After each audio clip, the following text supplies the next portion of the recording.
Hello friends, how are you all? So today we are going to start a second chapter of 11th accountancy and the chapter is basic accounting terms. अब हमने यहाँ पे accounting क्या होती है ये समझ लिया, उसके मीनिंग समझ लिए, फीचर्स, एडवांटेजेस, लिमिटेशंस ये सब कुछ समझ लिया। तो अब हमें अकाउंटिंग होती क्या वो समझ लिया, अब करते कैसे ही समझना पड़ेगा। हमने कहा था अकाउंटिंग क्या होती है, बिजनेस की लैंग्वेज होती है। तो उस लैंग्वेज के कुछ टर्म्स होते हैं जो कि हमें समझने पड़ेंगे। तो देखते हैं उन टर्म्स को। फर्स्ट टर्म आपके पास में आती है एंटिटी। अब एंटिटी क्या होती है, एक इकोनॉमिक यूनिट जो होती है उसे कहते हैं एंटिटी, जिसे बिजनेस आप कहते हैं। तो यहाँ पे इकोनॉमिक यूनिट जो है वो दो तरह की हो सकती है। क्या क्या हो सकती है, बिजनेस एंटिटी भी हो सकती है और दूसरा हो सकता है नॉन बिजनेस एंटिटी। अब देखिए हमने कहा बिजनेस एंटिटी। बिजनेस एंटिटी हम बिजनेस करते क्यों है, to earn profit, profit earn करने के लिए करते हैं। तो बिजनेस एंटिटी क्या होगी, जहाँ पे हमने गुड्स एंड सर्विसेज का सेल किया है, ट्रांसफर एक्सचेंज हुआ है, किस लिए, मनी के लिए, पैसा कमाने के लिए हम यहाँ काम कर रहे हैं। तो वो तो हो जाएगी हमारी business entity. Non business entity क्या हो जाएगी, जब भी हम प्रोवाइड कर रहे हैं गुड्स एंड सर्विसेज बट पैसा कमाने के लिए नहीं, नॉट टू अर्न प्रॉफिट, वो होती है आपकी नॉन बिजनेस एंटिटी। यहाँ पे हम इसे कह सकते हैं एनजीओ जो होती है आपकी, है ना, ये क्या हो जाएगी, नॉन बिजनेस एंटिटी। और कोई भी आपका बिजनेस आप करें तो वो सब बिजनेस एंटिटी में आ जाएंगे। Next is your business transactions. Now what are business transactions, word से समझते हैं, बिजनेस प्लस ट्रांजेक्शंस। सो यानी बिजनेस जो ट्रांजेक्शंस होती है वो होती है आपकी business transactions. It is an economic activity that changes its financial position. एक ऐसी इकोनॉमिक एक्टिविटी जो कि बिजनेस की फाइनेंशियल पोजीशन चेंज कर देती है।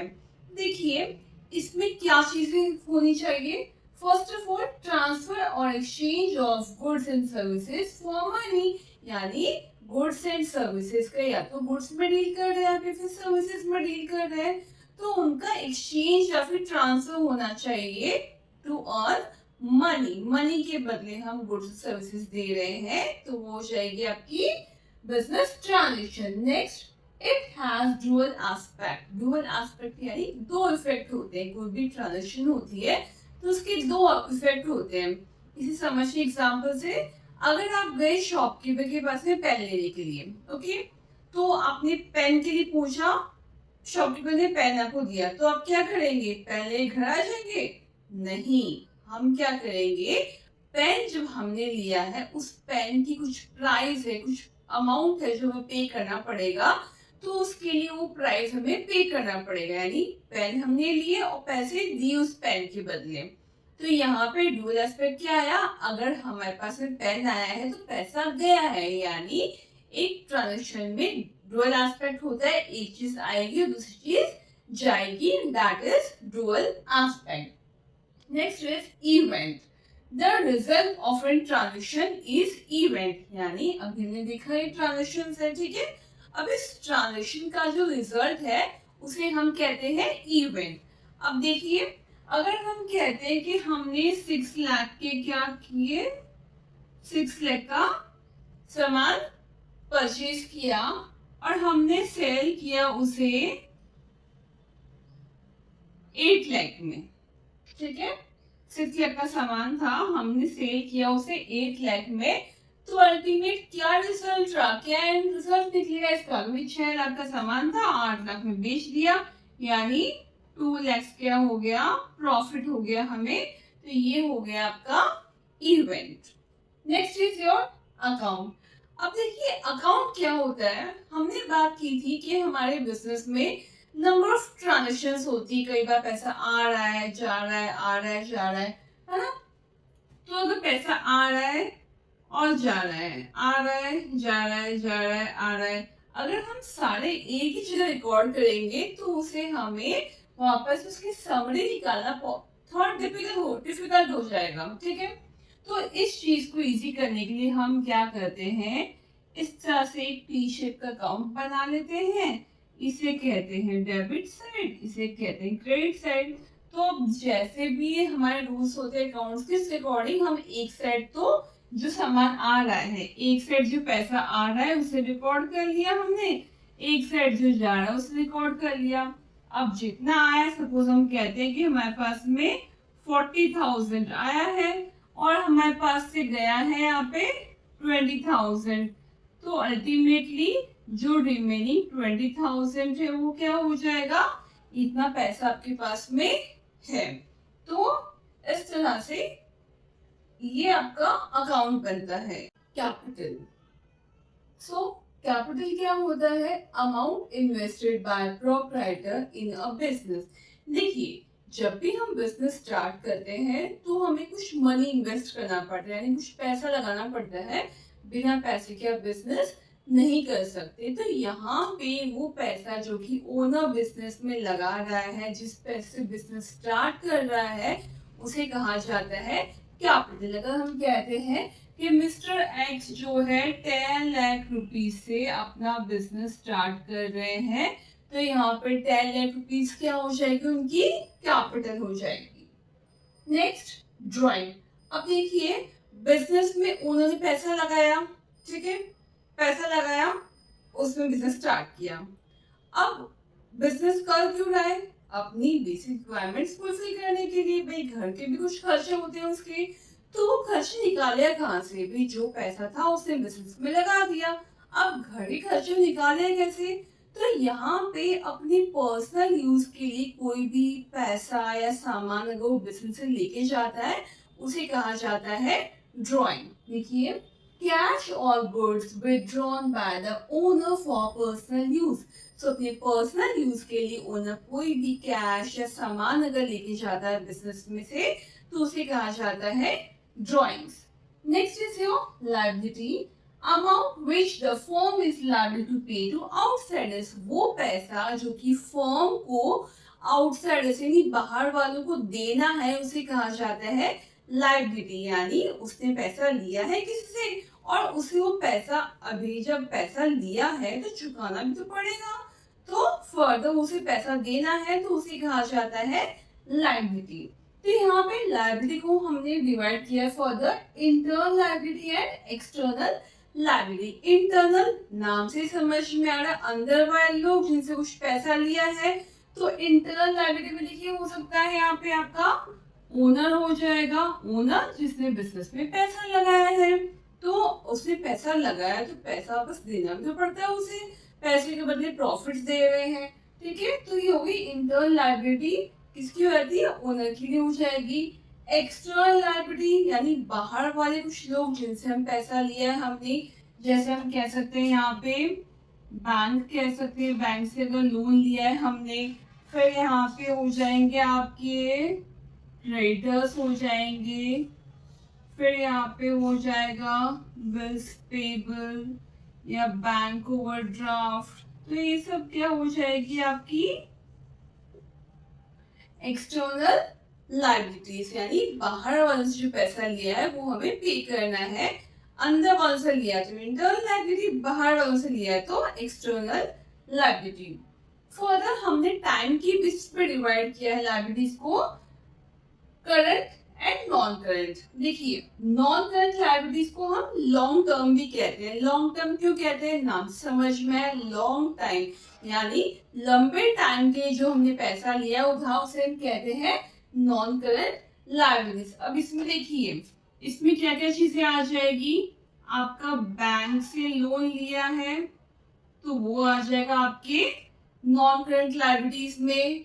फिर आपने आपकी फाइनेंशियल इंस्टीट्यूशन से कोई लिया है तो वो आ जाएगा यहाँ पे, डिबेंचर्स आ जाएंगे आपके यहाँ पे। तो वो पैसा जो कि हम लंबे टाइम के लिए लिया है और लंबे टाइम में चुकाएंगे, उसे कहा जाता है, मतलब 1 साल से ज्यादा टाइम है तो उसे कहा जाएगा आपका लॉन्ग टर्म लायबिलिटीज या फिर नॉन करंट लायबिलिटीज। अब करंट लायबिलिटीज क्या होगी, वो लायबिलिटीज जो हम 1 साल के अंदर अंदर रीपे कर देंगे, paid with in a year, यानी वो लायबिलिटीज जिन्हें हम एक साल के अंदर अंदर रीपे कर देते हैं उसे कहा जाता है करंट लायबिलिटीज। तो करंट, नॉन करंट क्या हो जाएगी? करंट, जो कि 1 ईयर के अंदर अंदर हम पे ऑफ कर देते हैं। नॉन करंट जो कि एक साल से ज्यादा टाइम के लिए लिया है और उसे पे करने में हमें टाइम लगता है, तो वो होगी आपकी नॉन करंट या फिर लॉन्ग टर्म लायबिलिटी। असेट्स, अब असेट्स क्या होती है? Anything which is in position, ऐसी कोई चीज जो कि हमारी पोजीशन में है। Is the property for business, business की प्रॉपर्टी है, including amount due to it from others, या फिर कुछ पैसा हम किससे मांगते हैं। तो बेसिकली एसेट होती क्या है? देखिए, हमने बात की कि हमने बिजनेस स्टार्ट किया, बिजनेस में पैसा लगाया, तो ये कैश हुआ। कैश क्या है? हमारी एसेट है। बैंक में कुछ पैसा है तो वो क्या है? हमारी एसेट है। हमने बिजनेस स्टार्ट किया है, कोई फैक्ट्री है, वो हमारी खुद की है तो वो हमारी एसेट हो गई। सामान हम प्रोडक्शन कर रहे हैं, कच्चा माल कुछ लेके आए तो वो क्या है? हमारी एसेट होगी। यानी वो सारी चीज जिसपे हमारा हक बनता है वो होती है आपकी एसेट्स। ठीक है, अब असेट्स की हम बात करते हैं। असेट्स को हमने, अच्छा एग्जांपल बताई थी मैंने आपको, लैंड एंड बिल्डिंग हो जाएगा, कैश हो जाएगा, बैंक हो जाएगा। ठीक है, तो ये सब क्या हो जाएंगे? Land and building, cash, bank, तो ये सब क्या है? आपके असेट्स के एग्जांपल्स हो गए। अब हम क्या करते हैं, असेट्स को हमने फर्दर डिवाइड किया है 3 पार्ट्स में। ठीक है, असेट्स सबसे पहले current assets, non current assets है, फिक्टिशियस या फिर नॉमिनल असेट्स। अब करंट असेट्स क्या होते हैं? वो असेट्स जिन्हें हम एक साल के अंदर अंदर कैश में कन्वर्ट कर सकते हैं। With in a year converted into cash, यानी वो असेट्स जिन्हें हम एक साल के अंदर अंदर कैश में कन्वर्ट कर सकते हैं उन्हें कहते हैं हम करंट असेट्स। एग्जांपल की बात करते हैं तो देखिए, आपका हो जाएगा यहाँ पे स्टॉक हो जाएगा, बिल्स रिसीवेबल हो जाएंगे, फिर आपके डेटर्स हो जाएंगे। तो इन टर्म्स को समझ लें एक बार। स्टॉक यानी आपका सामान, आपके ईयर एंड में कुछ सामान बच गया जो कि बेचना था आपको, लेकिन आपका क्योंकि अकाउंटिंग ये खत्म हो गया है तो वो स्टॉक में रहेगा आपके पास में, आपके एसेट है।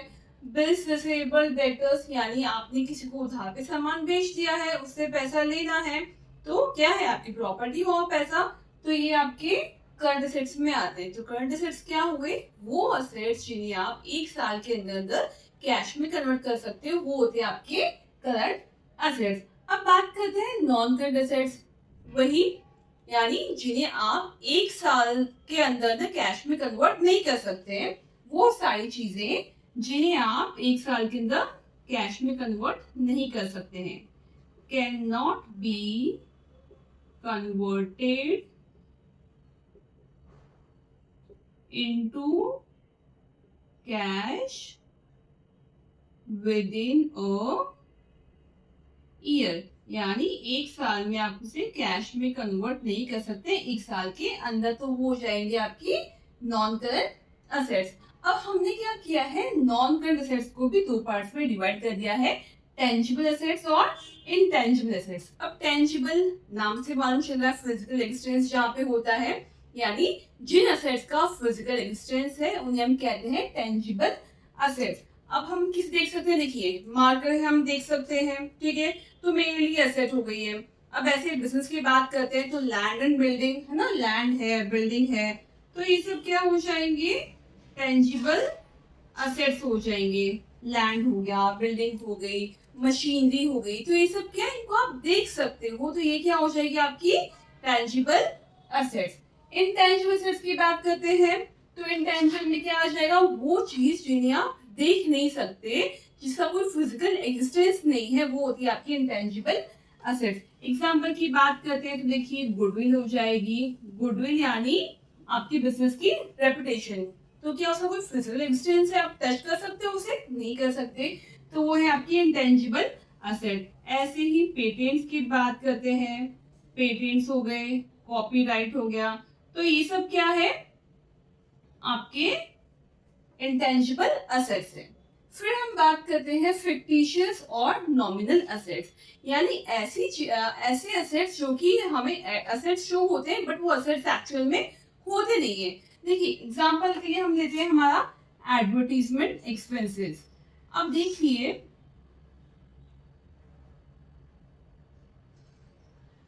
Advertisement expenses.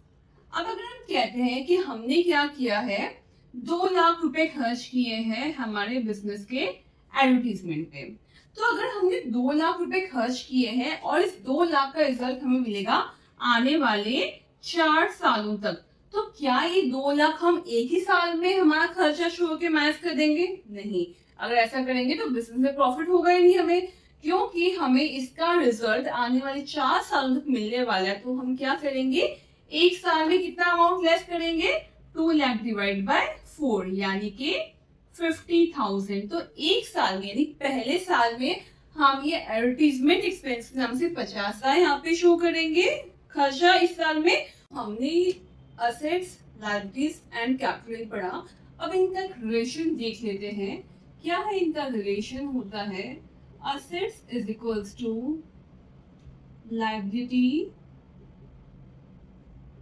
plus capital, यानी assets जितनी भी आपकी है is equals to liability plus capital।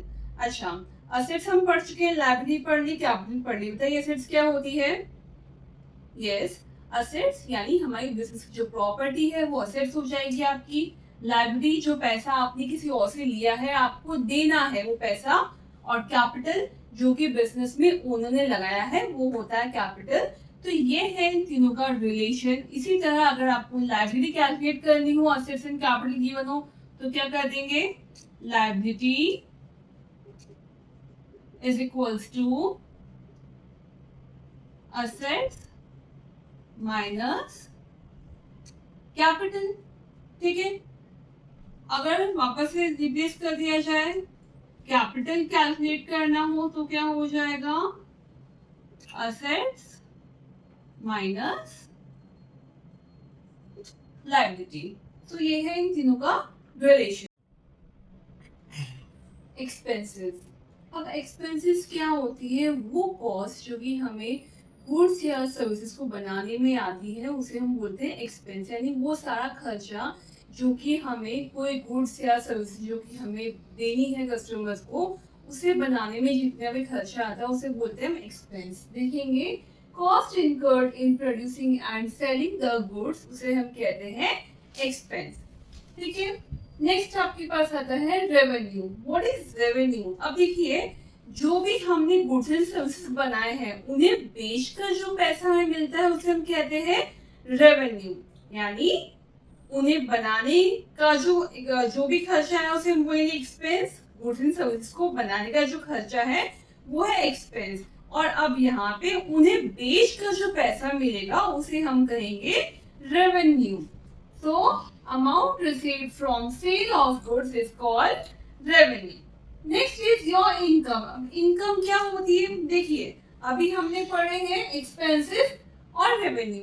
तो रेवेन्यू जितना आया है उसमें से एक्सपेंसेस लेस कर देंगे तो वो हो जाएगी आपकी इनकम। तो क्या हो जाएगा, surplus of revenue over expenses, यानी एक्सपेंसेस से जितने भी ज्यादा रेवेन्यू है उसे कहते हैं income. Next is profit. Profit, अब देखिए इनकम और प्रॉफिट दोनों वर्ड सिमिलर से हैं बट इनमें कुछ डिफरेंस है। इनकम तो हुआ किसी एक सिंगल ट्रांजेक्शन की हमने बात की कि हाँ इतना हमारा रेवेन्यू आया और इतना एक्सपेंस था, तो ये हो गई हमारी इनकम। अब जो प्रॉफिट होता है वो एक पूरे अकाउंटिंग पीरियड के लिए कैलकुलेट करते हैं हम, यानी नंबर ऑफ ट्रांजेक्शंस उसमें इंक्लूड होती है और उसे हम पूरे अकाउंटिंग ईयर के लिए कैलकुलेट करते हैं। तो देखेंगे प्रॉफिट क्या है, excess of total revenue over total expenses of a business for an accounting period। So पूरे अकाउंटिंग पीरियड में जितनी भी रेवेन्यू आया है उसमें से टोटल रेवेन्यू में से टोटल एक्सपेंसेस लेस कर देंगे तो आपके पास में आ जाएगा profit. Next is your gain. अब देखिए, अब गेन क्या है भाई? प्रॉफिट तो वो है जिसमें हमारी बिजनेस एक्टिविटीज डील करती है, उससे जो पैसा हमने कमाया है वो है हमारा profit. What is gain? Gain यानी कि गेन वो होता है जो हमारी जिसमें बिजनेस एक्टिविटीज इन्वॉल्व नहीं होती है। यानी हमारा बिजनेस, हम बात करते हैं, हमारा बिजनेस है शर्ट्स प्रोड्यूस करने का, और हमने क्या किया, हमें अपना एक कोई लैंड हमारा था जो हमने बेच दिया और उससे हमने 2 लाख रुपए कमा लिए, तो वो आपका गेन कहलाएगा। क्यों? क्योंकि आपकी डीलिंग लैंड को बेचने और खरीदने की नहीं है, आपका बिजनेस किसका है? शर्ट्स बनाने का है। तो शर्ट से कुछ पैसा आपने कमाया है तो उसे प्रॉफिट कहा जाएगा, और उसके अलावा किसी भी चीज से अगर आपने पैसा कमाया है तो उसे गेन कहा जाएगा। Look here, monetary benefit resulting from events or transactions which are not operating activities of the business, यानी जिसमें बिजनेस डील नहीं करता है उससे कोई बेनिफिट होता है उसे कहा जाता है गेन।